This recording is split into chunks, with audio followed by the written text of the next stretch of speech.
Selamat pagi dan salam sejahtera bagi anak-anak kelas 9. Pada pertemuan kali ini kita masih mempelajari pidato dengan subtopik menelaah pidato persuasif. Menelaah berarti kita akan mengkaji, mengamati dan mempelajari tentang isi pidato persuasif.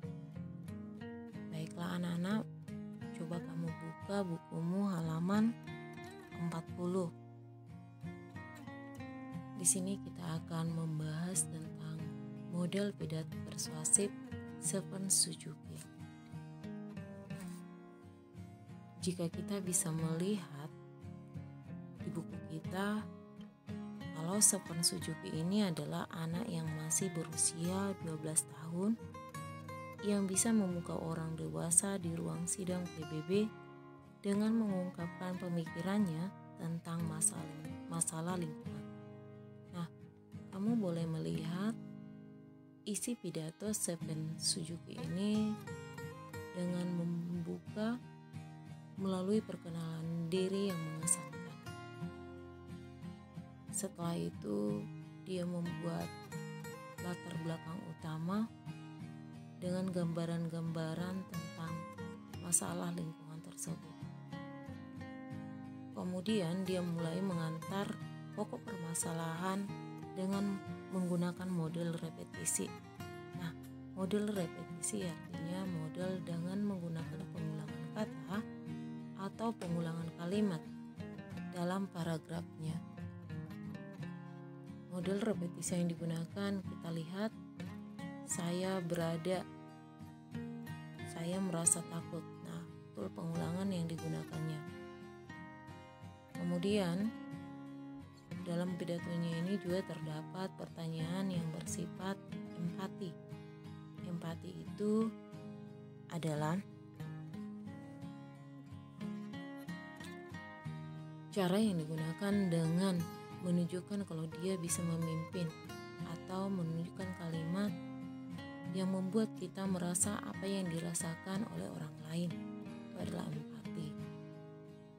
Selain itu dia juga membuat patos. Patos ini artinya adalah berhubungan dengan emosi si pendengar. Jadi dia berusaha mendekatkan diri dengan pendengarnya. Kemudian logos. Logos itu artinya dia mengemukakan pertanyaan yang masuk akal. Nah, selain pertanyaan-pertanyaan, dia juga menggunakan argumen-argumen atau pendapat-pendapat berupa perpaduan dari ketiga macam yang sudah Ibu sebutkan tadi, yaitu etos, patos, dan logos. Dan di terakhir, dia memberikan sentuhan dengan pesan penutup yang bisa menggugah perasaan kita. Jadi kalau kita baca lagi isi pidato Stephen Suzuki ini, dia menggunakan pendekatan-pendekatan yang berhubungan dengan emosi, etika, dan logika. Nah, ini adalah salah satu contoh pidato. Masih banyak pidato-pidato yang bisa kita baca, yang bisa kita pelajari untuk lebih memahami lagi menelaah sebuah pidato. Jadi bacalah pidato ini dengan sungguh-sungguh, dengan hati-hati agar kamu bisa memahaminya.